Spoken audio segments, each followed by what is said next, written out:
Good morning, good afternoon, or good evening, my fine friends. Welcome to the 5th episode of Season 12 of the Tom Petty Project podcast. I'm your host, Kevin Brown. This is the weekly podcast that digs into the entire Tom Petty catalogue, song by song, album by album, and includes conversations with musicians, fans, and people connected with Tom along the way.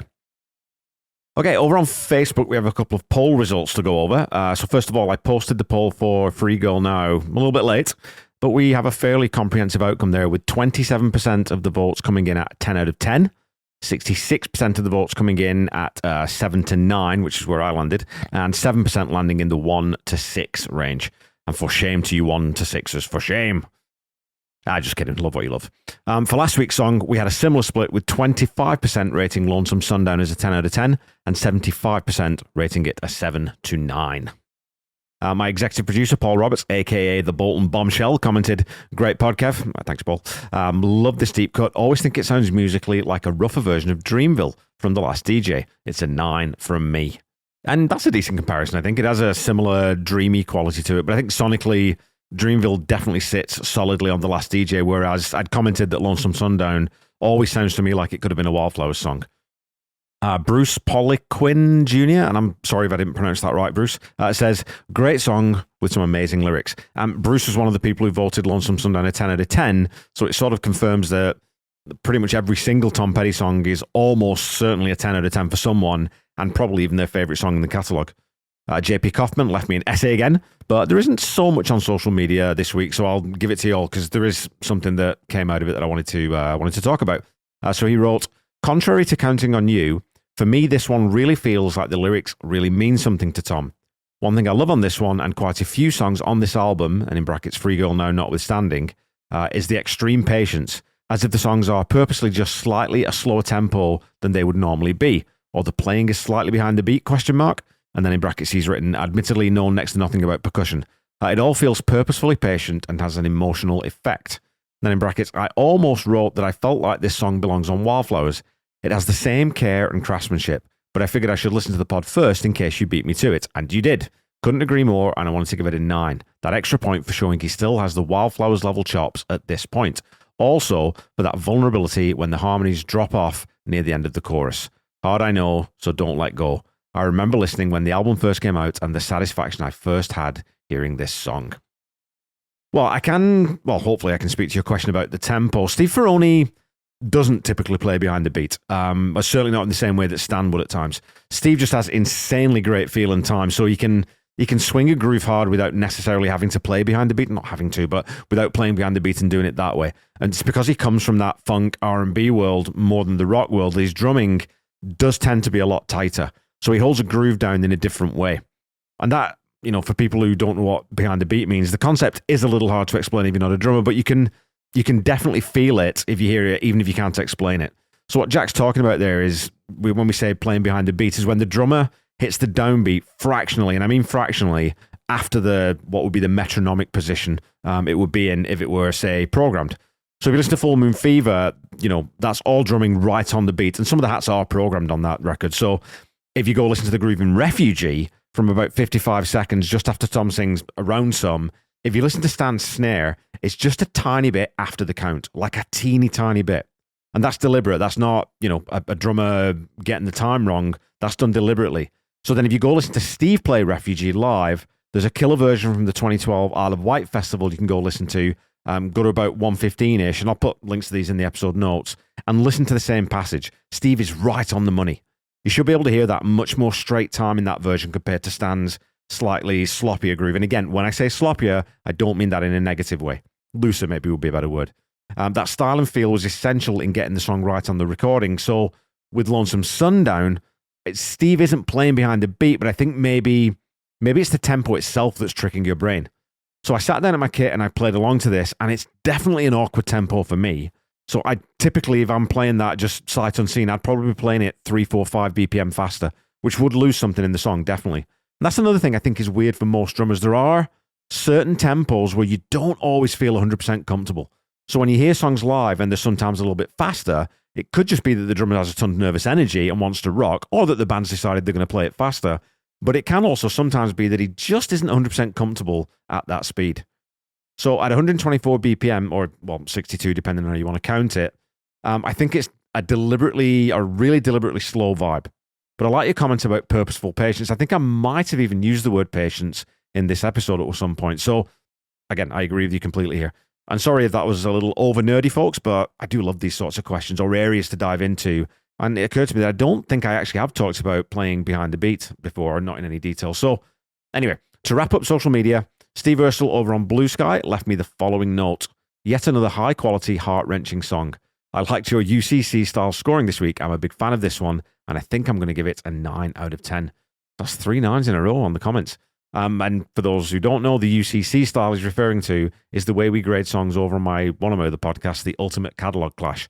On that show, we review each song on one side of an album each episode and rate each one out of 10 for music and lyrics and out of 5 for production to end up with averages for the entire side and eventually the entire record. So as always, I'm glad you enjoyed that song, Steve. If this kind of lane is your jam, I think you're really going to like a lot of the rest of this record. Okay, well, that's our social media wrapped up for this week. Let's get swinging.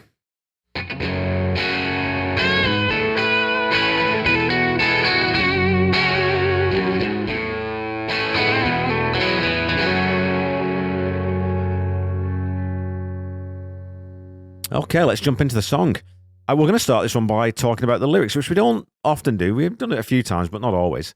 But I do think it's important in this case because back in episode 2, I was wondering whether Tom had used those magnetic words that Rick Rubin had brought in, to prompt his creative process, and whether that's how the verses in Counting on You came about.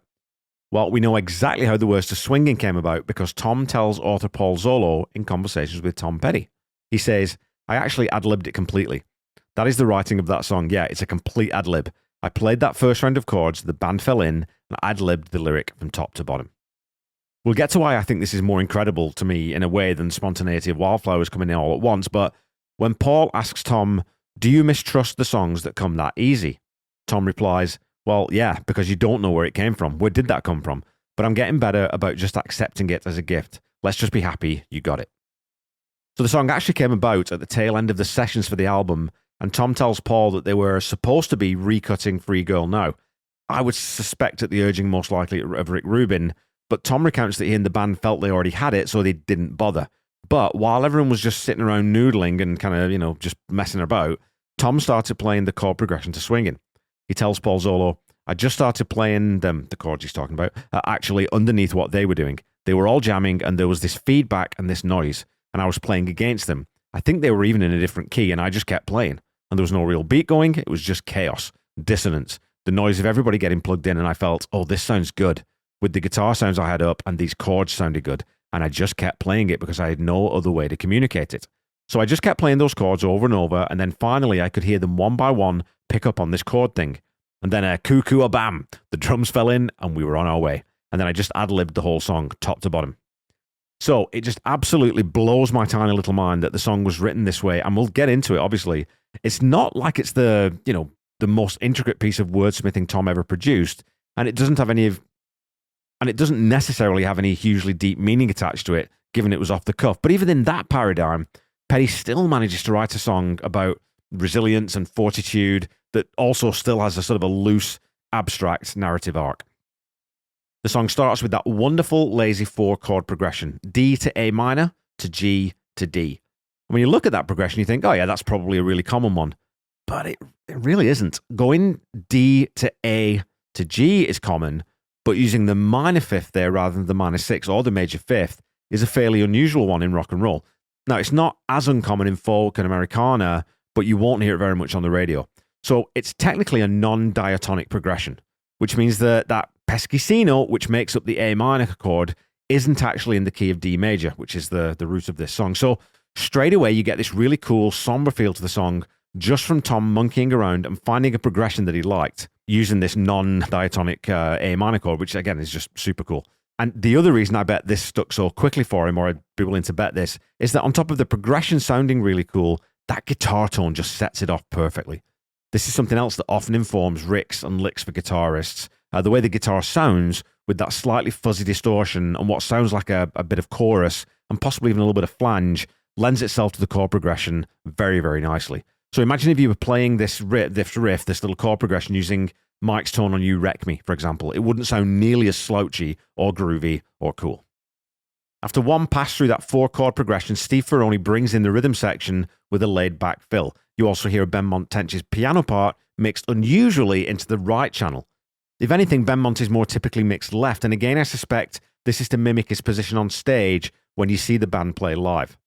After another pass through this progression, we get that wonderful harmonica line played by Tom. Where most Heartbreaker songs we've been talking about for the last couple of seasons have had lots of layers of guitar, this one keeps things really simple at first by having Tom lead us into the song alone on that electric.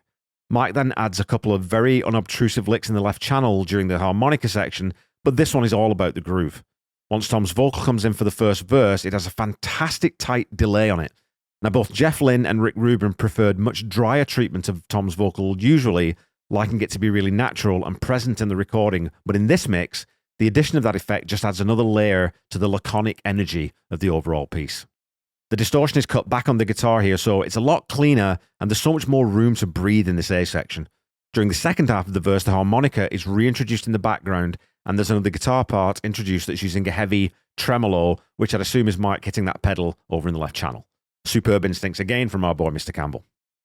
As we move into that chorus, we go down to the flat 7th, which is the C chord, C major in this case, which again gives us this wonderful tension that is eventually released on the word swinging when we go back down to the root. I find it stunning that Howie Epstein came up with that harmony part apparently on the fly, as Tom describes to Paul Zolo. Okay, it's not a mind-blowing part, but imagine swinging without that backing vocal during the chorus. It would really miss that far-away nostalgic vibe that it gives the section. Benmont moves up an octave on the piano during this chorus too, to add a very bright, kind of like a dragonfly flitting around in the summer sun. You know, it takes it up to that higher register. And I'm pretty sure I hear some very light tambourine in there too. And I got to tell you, my absolute dream would be to spend a month or 2 or 3 in the studio just listening to all these tracks isolated and highlighted. You know, the arrangements sound so simple, yet they're so rich and there's so much going on. It's just so expertly mixed. Was all the souls, wasn't it? Anyway, the second verse here is Mike adding a little more, a few more arpeggiated runs and licks in that left channel to keep the energy moving forward. And what a lyric this is to come up with on the spot. Well, she was over 21, in trouble with the law, and it didn't faze her none. She called her mother-in-law and said, "I need a little money. I know I can count on you," after that night in Vegas and the hell that we went through. What a peculiar, brilliant, imaginative line to just conjure out of thin air in real time. To me, it almost has a similar vibe to Something Big, where you get this sense that Tom's only telling us about the tip of this particular iceberg and there's a whole mountain floating around underneath it. The next chorus has the first introduction of the name checks we end up hearing more of in the latter stages of the song. We went down swinging like Benny Goodman. So first of all, this girl and her mother-in-law are in cahoots clearly at this point, as the chorus has gone from she went down swinging to we went down swinging. Also effortlessly cool and effortlessly effective. After this second chorus, we have another simply divine guitar solo from Mike Campbell. It matches the lazy groove of the song by playing very simple single and double note phrases while playing fast and loose with the time. It's ahead and behind the beat as it sees fit, and it just sits into this song like it was completely planned out this way, even though I guarantee that Mike came up with that on the spot.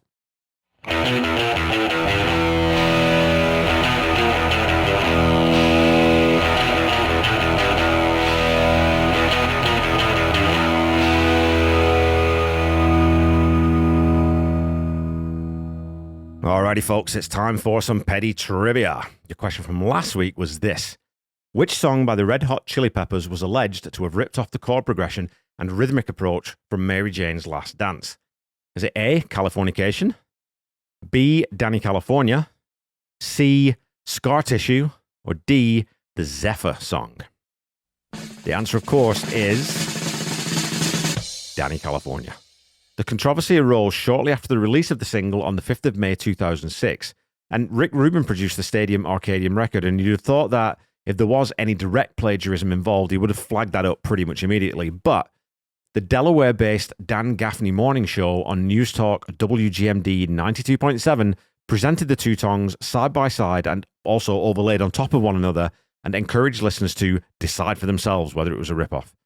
University of Chicago music professor Travis Jackson commented that while the chord progressions are similar, and it's worth pointing out that they aren't identical, that chord progressions are really hard to claim as a basis for a lawsuit, stating that's a pretty standard groove. So I think where the comparison was mainly drawn is the basic shape of the progression combined with that signature strumming pattern, which I suspect was maybe even a deferential tip of the hat back to Tom. We do know that the band held Tom in high regard, as during their first performance after Tom's passing at Austin City Limits on October 7th, 2017, they dedicated a cover of Funkadelic's What Is Soul to Tom. Singer Anthony Kiedis stating, "Tom Petty, if you're looking down, this one's for you, brother. You did not die in vain." While guitarist John Klinghoffer opened their encore of that show with a solo rendition of Facing the Crowd. And I'll leave a link to that one in the episode notes, as it's quite sweet and quite a heartfelt performance. Tom, for his part, basically said the same thing. He said that he didn't think there was any malintent there, and the chord progressions, and there's only so many licks, and he sort of pointed back to Chuck Berry. So there was no weird friction there between the Chili Peppers and Tom. Your question for this week is this: which of the following is an outtake from the Echo sessions included on 2018's American Treasure compilation? Is it A, Bus to Tampa Bay, B, Walking from the Fire, C, Gainesville, or D, I Don't Belong?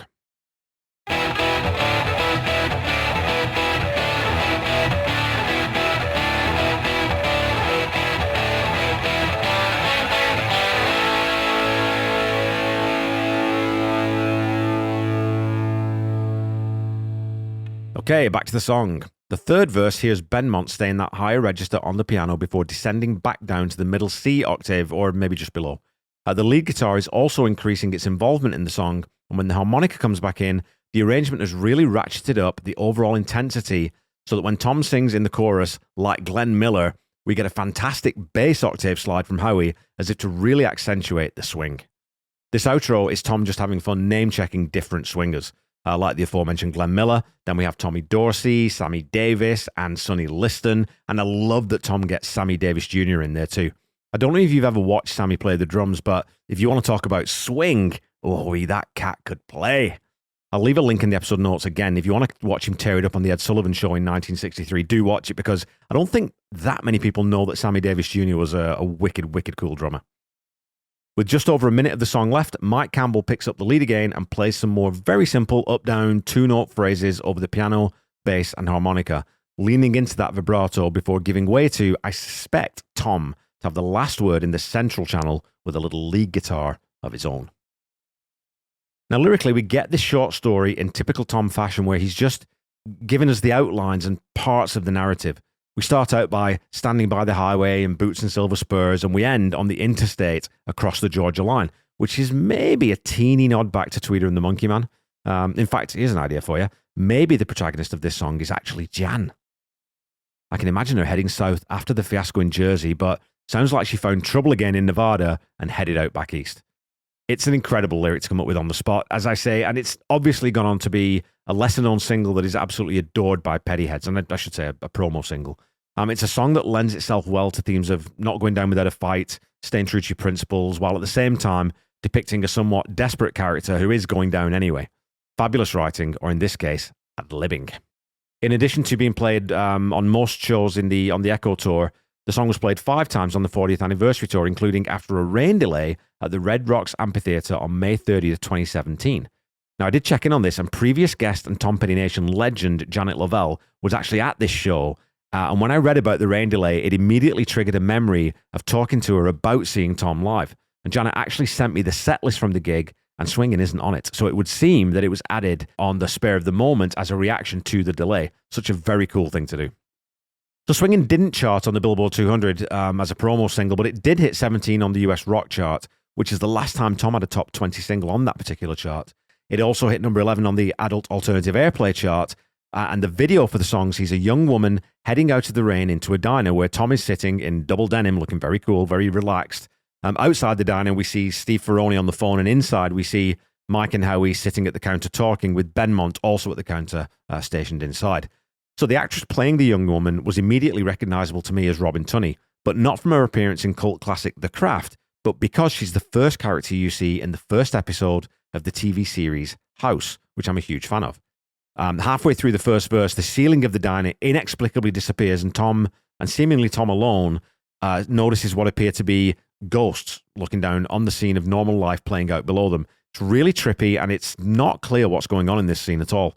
When the song gets to the line, "Yeah, that's when it happened, the world caught fire that day," Tom actually mouths those words. So he's been sort of just a background extra in the video to this point. But, the video actually sort of cuts to him at times singing and at times just drinking his coffee. We get a flashback to the girl in Happier Times in a car with fellow Hollywood B-lister Luke Wilson. I think he's a B-lister. I don't think he's an A-lister, is he? Anyway, the video then bounces between scenes of the two young lovebirds and Tom in the diner. And then during Mike's first solo, Luke Wilson, after some altercation in this hotel room, is hanging onto the edge of the hotel for dear life with Tunny trying to save him before he drops. And at this point, you notice that one of the ghosts or angels, it could be a ghost or an angel, is actually Tunny herself. It's an eclectic, interesting, unusual video directed by Mike Lipscomb that has a dry, washed-out color palette and an ethereal, uncertain beauty to it, just like the song.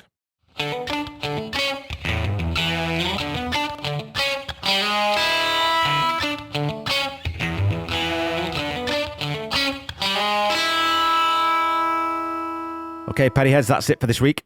I don't know too many of you who don't absolutely love this song. Curiously, it was the song that my pal Ian Winnick of the superb podcast Lord of Adders Black decided to cut from the Pettyheads when he came on, as he felt that melodically it was quite slow-paced and less interesting than the other songs that I gave him to listen to. But when you know the backstory of this one, and when you sit in that groove for long enough, I think you find its center pretty quickly. And without having lots of context for a song, it can be easy to miss those nuances sometimes. So I didn't immediately cut ties with Ian for his egregious lack of taste. I'm just kidding, obviously. But for me, Swingin' is one of those songs that no one did better than Tom, with the exception maybe of his Wilbury bandmate, Mr. Dillon, who took esoteric rambling narratives into places even Lewis Carroll would never dream of. For me, Swingin' is a stone cold, nailed on, top table, 10 out of 10.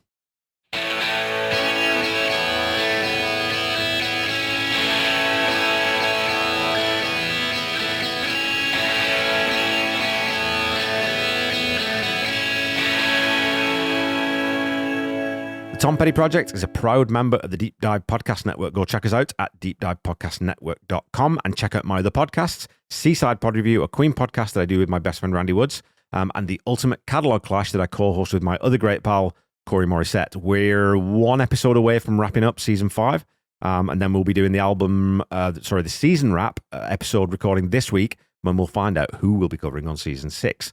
Don't forget to follow me on Facebook, Instagram, Threads, and YouTube at The Tom Petty Project, and on Blue Sky at Tom Petty Project. Go follow, like, subscribe to all those things, and leave a review or a rating if you haven't done that already. Please, please, please keep talking to me on social media, and I'll keep reading out your comments on the show.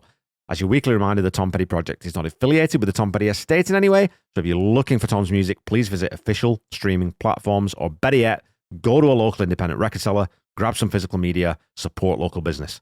If you're looking for official merchandise, go to store.tompetty.com. And if you're looking for merchandise for this show, please go to store.tompettyproject.com. Don't forget to check out the Tom Petty Nation and Tom Petty Fans Forever groups on Facebook. And also make sure you check out Tom Petty Radio on Channel 31 on Sirius XM. Until we meet again next week, keep listening to and sharing Tom's music. Try to be kind. Try to say I love you to someone at least once a day. Stay safe and healthy, and I'll be back with you next week to talk about the first of 3 sub-3-minute songs on Echo, the wonderfully titled Accused of Love. Bye-bye.